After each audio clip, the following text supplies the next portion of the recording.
wait for people to come in. How many did we have sign up? 11. Okay. That was based off of my sign up, and I didn't see the other on my Google signups, and I didn't see the Zoom part. So we got more Yeah, people. and I just kind of blasted it out. So I don't know if everybody was going to sign up or just log in. So, Yeah, that was the thing. Same here. yeah. Cool. Debbie, I registered, and then when I came to log in, it had me register again. So, Okay. and it's got me as John, but Chip, good to see you. Good to see you, Chip. You're with Front Range Rail, correct? Yes, I'm actually with Novitas Communications, but we're doing the comms for Front Range Rail. Yes. Awesome. I think we may have one of their staff members joining as well, but I wanted to make sure we heard. So awesome. I suspected that we would have some issues with the Zoom link, so I sent people the link individually, and that's why my name is popping up on some of these.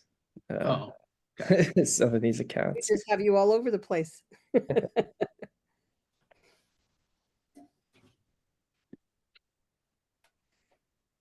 Oh, there's the language co-op. I see the language co-op here. Yeah, awesome. So now that we got the language co-op, I think we're good to start the interpretation of it. And the CLC, please let us know if everything's working on your end. No, none of the people on my sign up said they needed interpretation, but we're going to record this, pass it out. So hopefully we'll be able to get it around to our members that do speak Spanish. Hello, thank you very much. Yes, do you want me to say the language justice statement? Okay. Thank you very much for having us here and for practicing language justice. My name is Viria Sosa, and I am here with the Communal Language Co-op, and we are here to help create a space where everyone can participate and engage in the language of their heart or the language that they feel most comfortable in. We will use simultaneous interpretation to create this space. When I finish saying this in Spanish, we will turn on interpretation, and you will see a globe icon at the bottom of your screen that says interpretation. If you are not fully bilingual, we ask that you select your preferred language.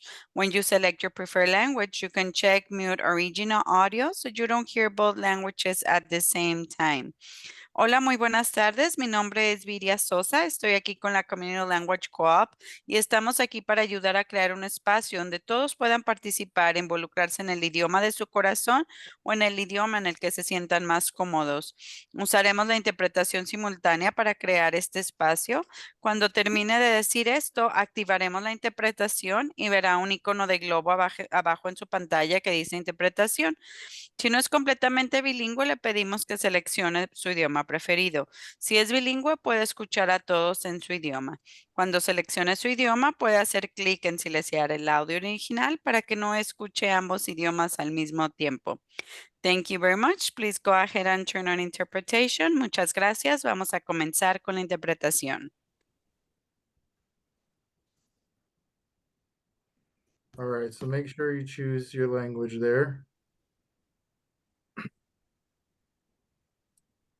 And Eder, are we good to go on the recording? I bet he is. We're going to jump in here. Hi, everyone. Ian Thomas Tafoya, Green Latinos Colorado State Director. Want to thank everybody for being here and everyone who's watching online. And I want to start out in the beginning by just saying thank you and really introducing Jacob Belgrad, our new transportation advocate here with Green Latinos Colorado, who really did the groundwork to bring these people together to talk about an issue that Latino leaders have been working on for many, many years. One of the things that Green Latinos wants to do is lift our membership and show community members that our comunidad has the experts. It's not just for us to come in and tell our lived experience. It's to talk about the experience we have to create the change that we want to see in the world. And so today we're really just excited to have this great conversation around train safety. For those who don't know, we're in the midst of our third Talk 6 tour, where we've been traveling all across the state of Colorado to hear about the issues that are facing the people the most. And the sound and vibration, pollution, safety, pesticides, water quality, transportation access.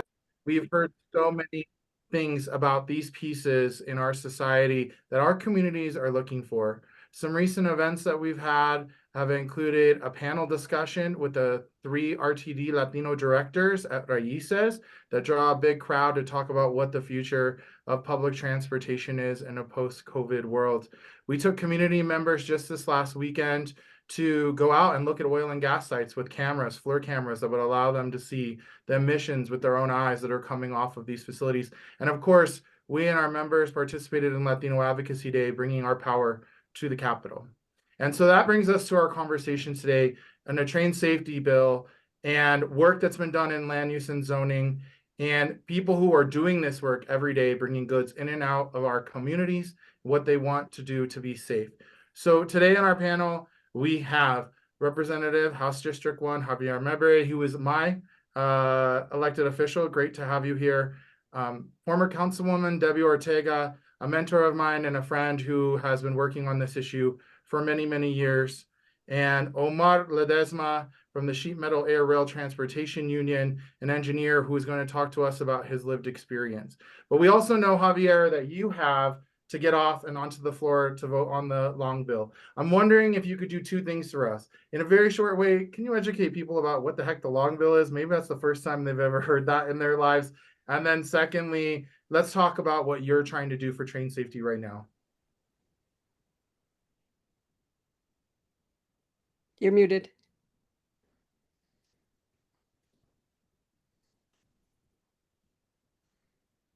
Javier, you're muted.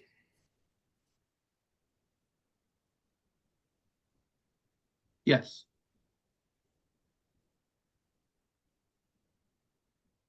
I can't hear you.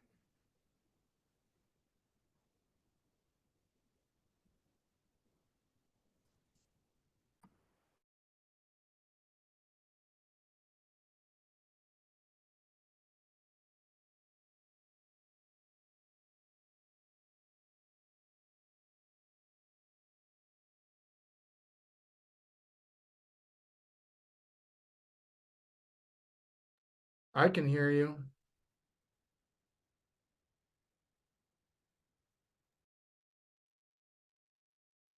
Well, I can hear you. I could not.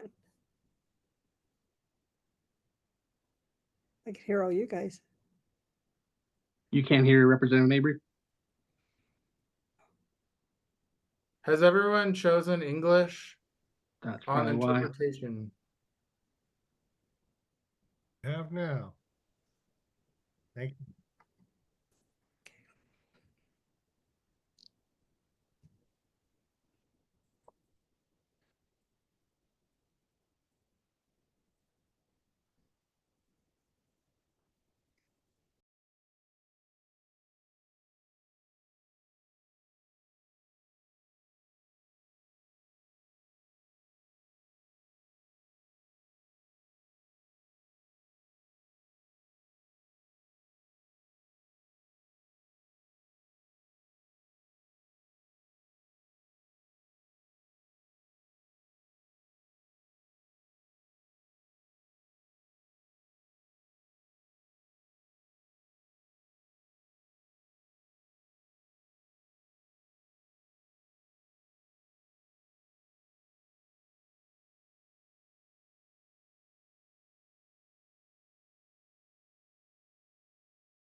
Thanks, Javier.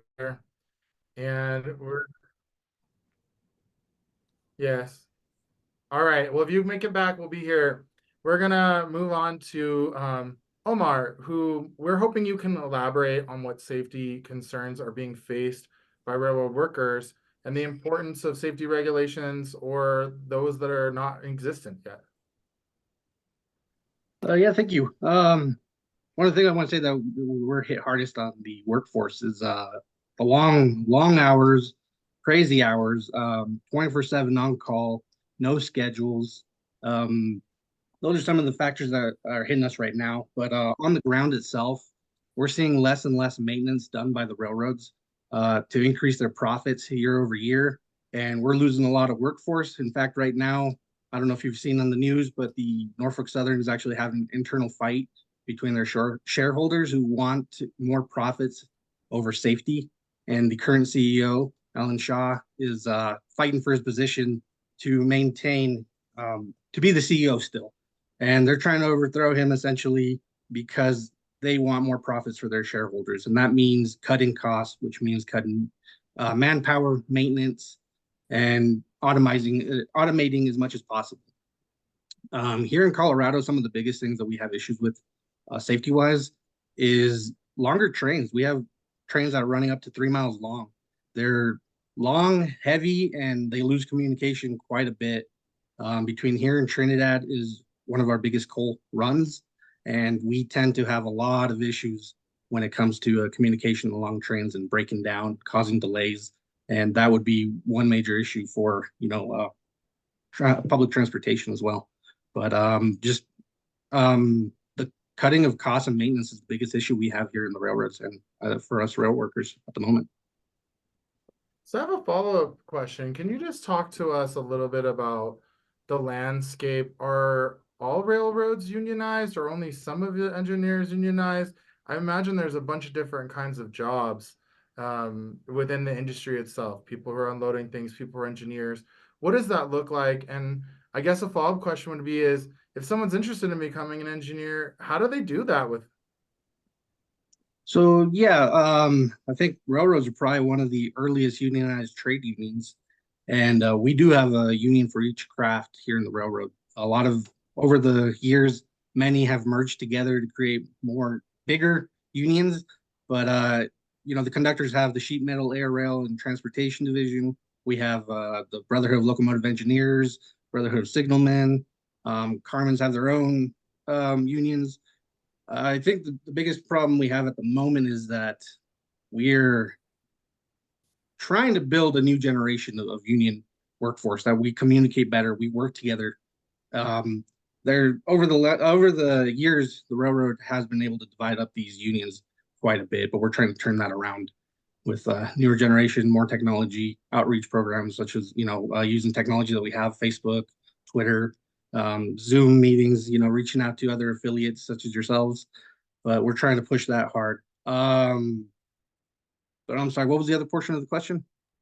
How do you get into it? Like, I know Yeah. a lot of the other unions have apprenticeship programs that bring people into the work, and I just want to give you the opportunity to showcase your job to our membership. Yeah, so the railroads have the full authority to hire on. We don't have any apprenticeship program for becoming a railroad. So the railroads have all authority to hire somebody on. So I started off as a conductor because I wanted to be in the operations craft. So I did my time. I trained with the railroad. About 6 months was my training for conductor. And then when a class opened up for a locomotive engineer, I applied and I won the bid to become a locomotive engineer. And that was about 6 months of training as well. It's just been an interesting run for sure. I've worked here for 6 years for the BNSF. I've been a conductor and locomotive engineer for the last 6 years. And I mean, it's been a pretty crazy wild ride. I think, my dad's worked here for a long time as well, and I've seen the many changes that have come and gone in that time. It's been a good ride. I hope that was a pun you were intending on. For me, I just love hearing the story and the way you talk and the passion for your job. My mother was a Communication Workers of America. She worked for Mountain Bell and US West, was a phone operator, dial zero. Ultimately, they automated her job, and there wasn't a just transition there. I know that's like a conversation that comes up a lot in the work we do, and so I lived it myself. I'm going to pivot to you, Debbie, Councilwoman, Honorable Debbie Ortega, City Councilwoman for a district that had lots of trains, and then at large, the whole city and county of Denver. And I know you've been working on this for so long. So can you start out by, you just go in for it, because honestly, you brought me into this project as well, and I'm happy to seat it over here. Okay, great. Thank you so much. And thanks for Green Latinos doing this tonight, not just on this issue, but the other education sessions that you're doing for the broader public on all these different important issues. So yeah, you're right. This is an issue that became a passion of mine because I served on the local emergency planning committee for the city of Denver. That's the body that puts together the hazard mitigation plan for your city and submits it to Homeland Security on a regular basis. And what they do is identify what their risks and vulnerabilities are and make sure that they work towards putting mitigation measures in place so that when you have an incident that occurs, you've got a plan to address those and you know what those vulnerabilities are ahead of time. You don't wait for an incident to happen. So as I drove into work for 4 days in a row and saw train cars that stretched from Coors Field to the Pepsi Center and sat in the center of our city for hours at a time, I started raising questions with state, with our city, with anybody that would listen around what authority we had to not allow them to stage in the center of our city, our most populated area in the whole state. And the mayor contacted the railroads and asked them if they would stage elsewhere, but it has continued to be a practice. And what I'm not talking about the coal trains. I'm talking about the trains that carry petroleum products and other hazardous materials. And as you know, in that area, you've got some of the highest populated venues in the city. You've got Coors Field, you have Pepsi Center, E-Liches. We have boxed in the railroad tracks with housing and other commercial development. And the structures are as close as 18 feet to the tracks. And we worked very closely with residents that lived in the Central Platte Valley, raising concerns about not if, but when something happens, what can they do and what is the city doing to ensure that there is a clear evacuation plan? And part of the challenge and concern with how building or development has been happening is we're not even providing the egress points for both the railroad emergency responders and the city emergency responders to be able to get to the site where an incident might be occurring that they need to contain. And so that was one of the issues that we raised in a piece of legislation that I brought forward before I left office just last year. And unfortunately, I was not successful getting it passed, even though I had brought my colleagues along every step of the way for the 5 years that I worked on this issue. At the end of the day, our planning director didn't want to see it happen. We're a city that has bent over backwards to give developers everything they want. And we had some developers that opposed any setbacks, which is one of the things that we tried to do. So typically a train car is 100 feet long. And if you have a derailment, we were asking for 100-foot buffer so that if you have a derailment, it wouldn't impact a structure. But again, with existing buildings already being within 18 feet, one of the things I learned from interfacing with our firefighters and other emergency responders that go through the training at the Pueblo facility on rail hazmat training, when you have petroleum products that ignite and catch fire, the petroleum burns so hot, it will burn the face off of a building and everything inside. And for me, that is why the distancing was critical, because as a city official, we have the responsibility to ensure that we're keeping our communities safe. And land use is the one thing we have jurisdiction over. And that's what I was trying to use, was that tool to ensure that we were putting those protections in place for the both commercial and residential tenants that would be in those structures. So again, this is an important issue, not just for downtown. As you know, we have rail that runs along the I-25 corridor. It runs along the Santa Fe corridor, Smith Road corridor. It runs out to communities to the north. And we have multiple storage yards in our city as well. And so how we are dealing with this becomes really important to these communities that are adjacent. I don't know if you remember this, Ian, but in the Globeville community, at one of those storage yards, we had a train that actually left the tracks and came inches from smashing into a single family home in that neighborhood.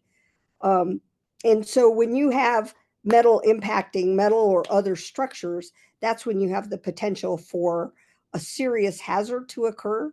And as you know, these petroleum train cars, when they string from one end to the other, and you've got one that's breached and it burns that hot, you're going to have a firecracker effect. And it took us over 30 years to build out all the infrastructure in the Central Platte Valley.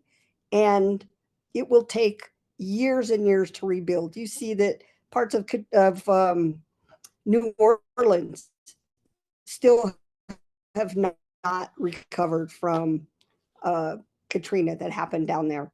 And so anyway, these are reasons why I felt so passionate about my role and responsibility, both as an elected official and as a member that sat on our local emergency planning committee. And the last thing I'll say is, under Homeland Security, local government elected officials, both mayors and city council or county commissioners, have the responsibility to identify those vulnerabilities and to put those mitigation measures in place. And I'm very concerned that if something happens, or I should say when something happens, that creates catastrophic impact, and they go back and look at the records and see that we identified these certain areas across our city through an engineering study that we paid $180,000 for, and we've done nothing to solve them. I'm concerned that when the city and state say we've got a disaster that we need federal help with, they're going to say, why didn't you put some measures in place to address this on the front end where you could have addressed it? Well, thanks, Debbie. And I actually grew up blocks away from one of these intermodal interchanges on 37th and High Street.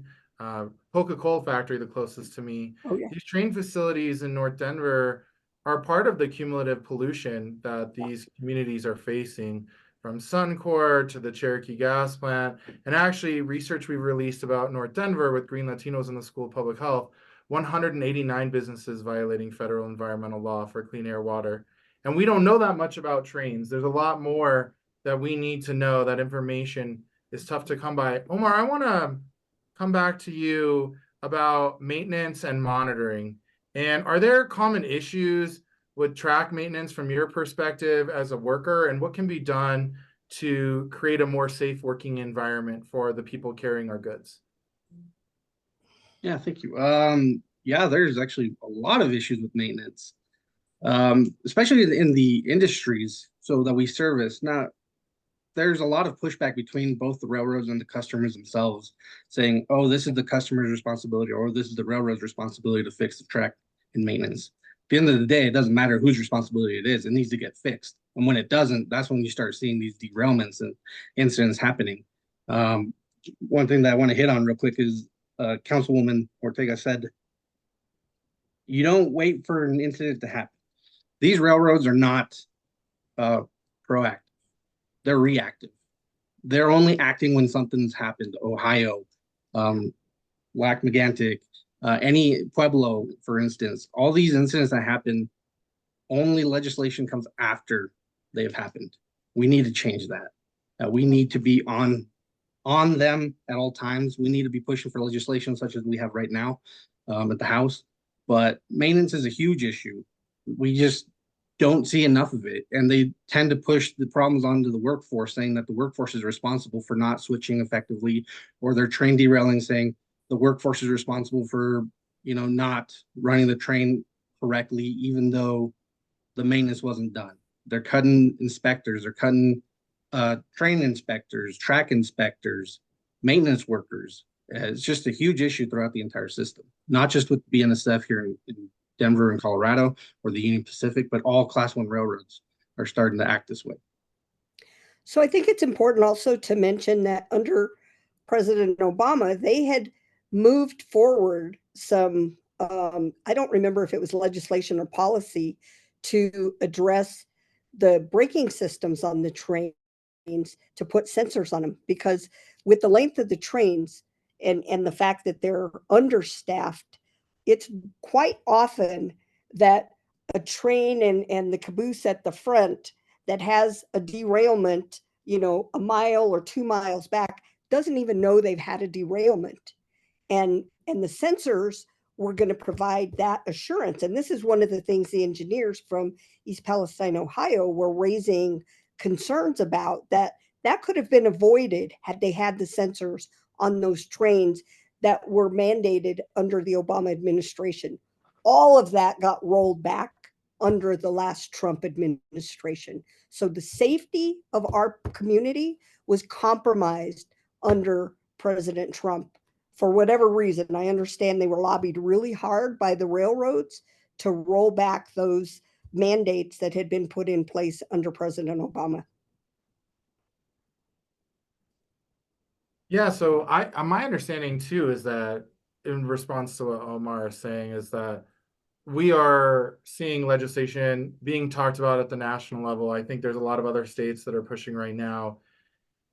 Is there a sense, Omar, that if you all continue to have these conversations with the community, and we're hearing just how transit-oriented development is putting people into these situations, it can be a win-win for protecting both the community and yourself. Do you anticipate the union to continue to come back for more over the coming years? And what can community members do to be good partners in setting up this kind of scenario? Yeah, we are always pushing to maintain safety on the railroads. I mean, our job is to move freight in America, but we want to do it safely. We want to make sure that the railroads are doing it safely, so we're not hurting our community members and our workforce as well. We want to hear from the public. We want people engaged. We want them to reach out either to us or to our even the railroads. I mean, there has to be some sort of communication from people calling in with complaints that have to go up, that have to be logged, whether it's through the railroads, through the unions, through your state legislative representatives, through your congressman. There needs to be communication saying, hey, we have complaints on the railroad, and these complaints need to be put together.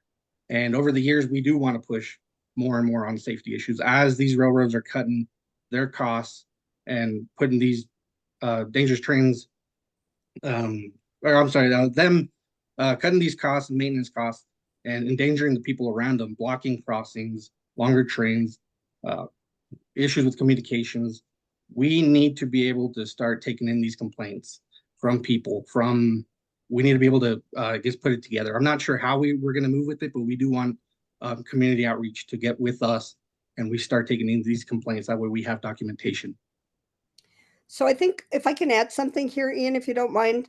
So if Representative Mabry is successful with the legislation, and we've all been supportive of that and hopeful that it does pass and it's signed into law by Governor Polis, that can be introduced to the National Council of State Legislatures, that the National League of Cities, who actually has its own railroad unit, or committee, subcommittee that addresses these issues, that they can share that with other cities and other states to be able to look at that being a model. And again, I think addressing those safety issues is critical. That's in that bill.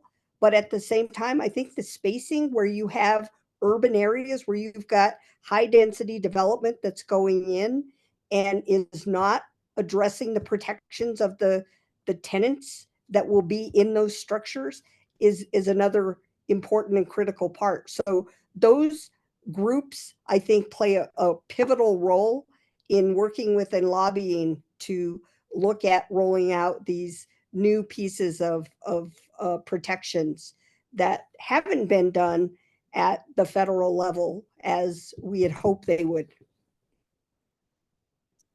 So I want to double back on this train length conversation that's come up and the impact for disproportionately impacted communities, of which groups like North Denver, Pueblo were one.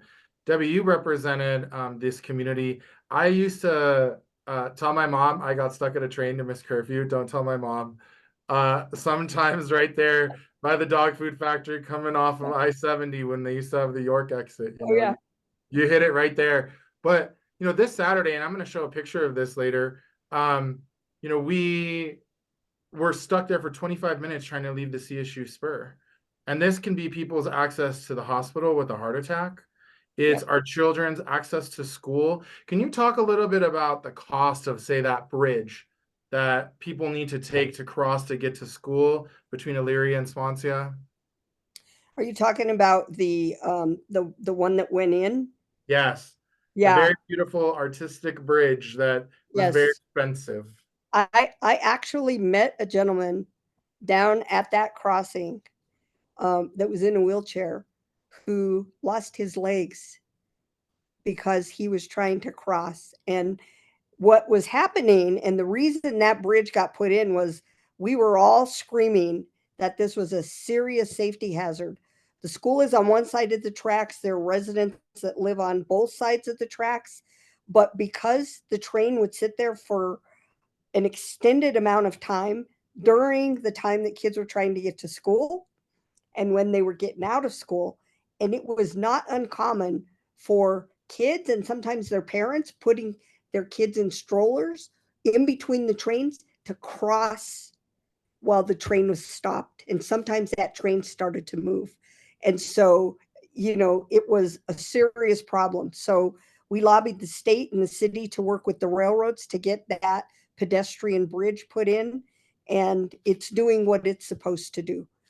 Cars still get stuck there having to wait for the train to pass, but we can at least move the kids back and forth, and the, you know, people from the community that want to get to the clinic that's now on one side of the tracks as well.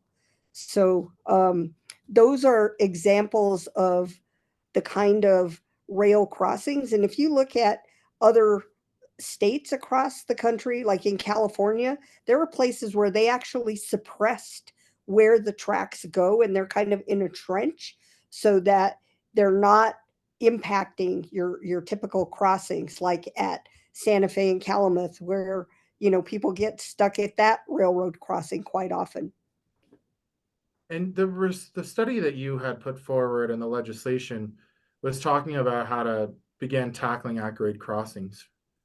Can you That was talk a little bit about what came out of that report? And, you know, I couldn't think of a better time than Build Back Better, where we have unprecedented resources for surface transportation, among Yeah. so many other things, to begin making these kind of improvements for pedestrians, for public transportation, and for safety.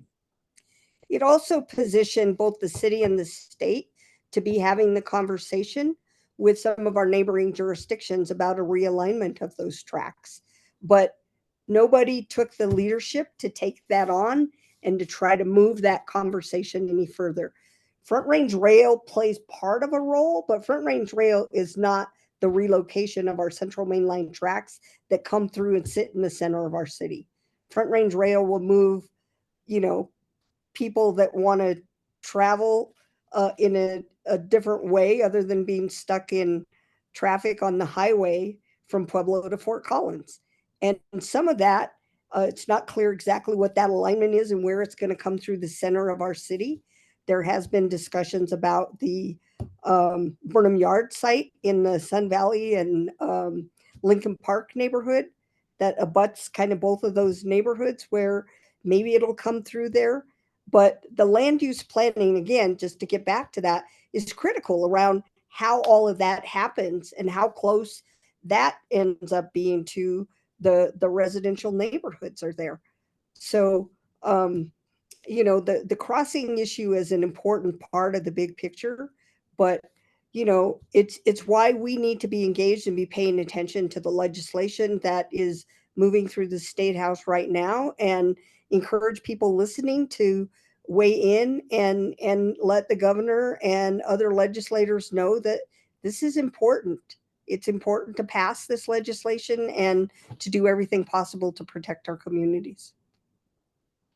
Omar, I want to go back to you and talk about, from your just experience and the training you have, what happens when there's an incident on the side of the engineer? How is that investigated, and what protections are workers given? Does the union bring you representation? You know, that's like deep inside of a workforce that we don't often get to talk about. So I'm just curious if you can share anything with us about that. Yeah, so let me start with the union representation portion. Currently, the railroads do not allow for union members or representatives to go and investigate a site as it is. Most of the information that we have on the unions is shared through the FRA site or after reports that have been shared, but we don't have firsthand investigators that are there. We don't have guys like engineers or prior engineers and conductors that have been there to say, hey, this is what might have been what happened, or this looks like this happened. We don't have investigators on the union side that are allowed to be there. And this bill allows for that to happen, which would be a very big step in inspections and safety. When an incident happens, I guess let's just start with basic. If you're rolling down the tracks and all of a sudden your train goes into emergency, meaning all the brakes are applied, means an incident has happened. Something, either train separation or you have a derailment or something happened back there. Come to a stop, and you don't release the train brakes until your conductor has gone back there to inspect the entire train, which could take, honestly, an hour, depending on where you're at, how long the train is, the terrain, time of day, even the wildlife you have to take into account, depending on what part of Colorado you're at, trying to look for this issue. But it could take a while. So if we intersect, let's say Fort Collins, which does happen, or Longmont, or these towns that are clearly bisected by these long trains, it takes us a long time to take into account what happened. And then we contact the dispatcher, and then the appropriate response is taken. Whether we find out a car is on the ground, we have to separate and try and cut some of these crossings. If a train is leaking any product or anything like that, we have to let them know. The fire department would come out, emergency responders. But it's a lengthy process. The very first thing you have to do is figure out what the issue is. And that alone is already taken up plenty of time. I think it's important to mention that one of the agencies that plays a role in a lot of this as well is EPA. So when you have, air emission releases or toxic releases, when you have an incident, I learned this because when we started this whole process, we actually brought all the agencies together, both local, federal. We had the federal FRA regional administrator that would come here from Omaha and meet with us to start looking at what were the steps we could put in place. The real problem with Denver was our mayor did not want to do this as a mandatory effort. They wanted it to be voluntary. And we put it in place as a voluntary approach for about 2 years. We had a new checkoff box on the application form for anybody coming into the city to get any kind of land use or zoning or building permit. And when I went back and pulled the data almost 2.5 years later to see how many checked the box, there were 29 of them. What kind of agency input did we get, and what did we see the developers do? That's what we got. That's why I started working on the legislation, to show that we tried the voluntary approach. Nobody took it serious. And in land use, if it's not mandated, it doesn't get done. And, on one hand, we have planned our city to see more development come. We know the railroads play an important role in moving cargo across the country. Maybe we have a little pause right now with the incident that happened in New Jersey that allows for the supply train to be slowed down a little bit, to maybe have the railroads take that time to really focus on the safety issues that need to be addressed. But it really takes that intentional and very strong push from the public to say, we've had enough and it's time to address these issues. Here, here. And for the people who are wondering what the acronym FRA is, Federal Railroad Administration, and a part of the U.S. Department of Transportation. Correct. And I'm going to pivot to this last question. And Omar, and I don't know if you can answer this. I know the representative's not on here, but what is the path ahead for this bill? And are there things standing in the way that community members outside of just getting involved and calling their representative can do? Yeah, so the path ahead right now, we've already passed our bill through the House Committee, the House Appropriations. We're currently hopefully having our second reading for the bill in the House next week, and then a third vote. And then we would have to go to the Senate to pass that on. We have, I think, about 30 working days to pass this bill left in the session. But the biggest problems that we're facing is the influence that the railroads have. They have a major influence. They have deep pockets, and they are doing everything they can to halt any progression of rail safety or any type of regulation upon the railroads, even to the fact where they're threatening Colorado with lawsuits if they try and implement it or whatever they can do. But that actually really is the most important thing that we can do, is have people reach out to their legislators. The one thing that, you know, one of my mentors says this all the time, the one thing that the railroads can't do is vote. They can't vote.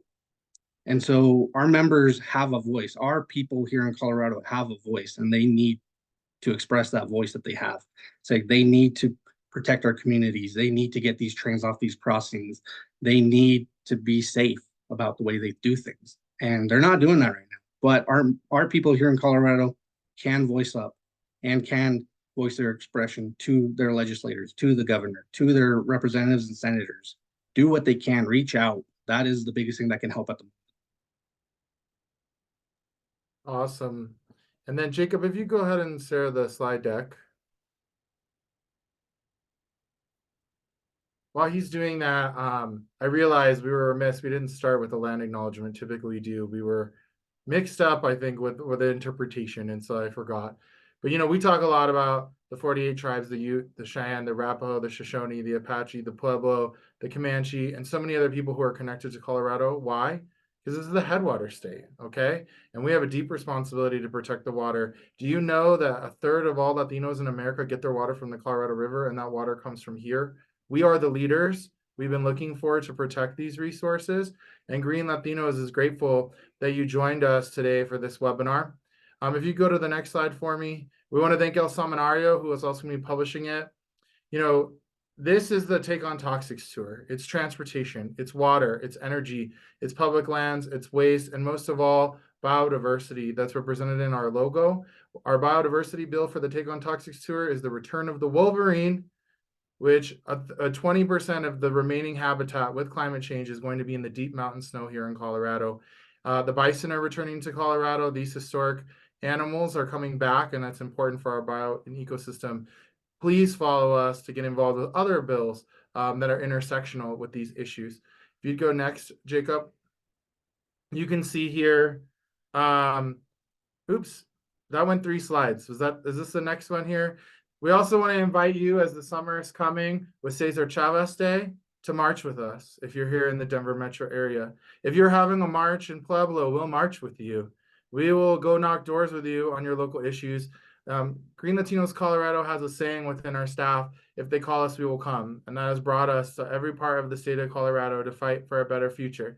The next slide, it looks like, is the actual railroad safety requirement bill. And we also want to invite you to take a look at this picture here on the left. Do you see these children who are climbing in between the trains? I took this Saturday.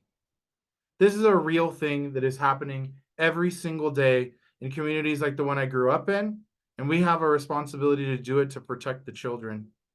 I also want to point out here on the right, and I'm going to drop a link in the chat. This is from NREL, the National Renewable Energy Laboratory, which Green Latinos has a connection with, and so does Debbie Ortega and I, who both graduated from the Energy Executives program, Energy Executive Program, excuse me. And in it, they're doing really innovative things around possible electrification of parts of trains, where they can actually figure out how they can reduce the amount of energy that they need and how much can they restore by going downhill. And trains provide a really neat thing for engineers to do, because it's always doing the exact same thing, so they can dial it in. If you go to the next slide for me, we also just want to point out that the U.S. Department of Transportation does a lot of things. Transportation here, it works on pipelines that come through our communities. We have a membership who participate in all level of these. If you want to become a Green Latinos member, it's free. It just means you have to say and raise your hand and say, I'm a Green Latinos member and I want to be part of the change. And I'm happy to tell you that Secretary Buttigieg has appointed an advisory committee on transportation equity, and our national transportation director, Andrea, is on this council. And so when we have issues, we have a voice directly to the secretary with Green Latinos. And so if you have more concerns, we want you to share them, and we want Green Latinos Colorado to connect you to the national network. I believe that's the last slide, and we're going to close it there. I guess just in closing, stay committed on these issues. We're grateful for you tuning in on this evening. We're grateful for the years of advocacy of you, W. Ortega. We're grateful, Amar, and the dignity of the work that you do and that you're fighting for people. And I hope everyone has a great night.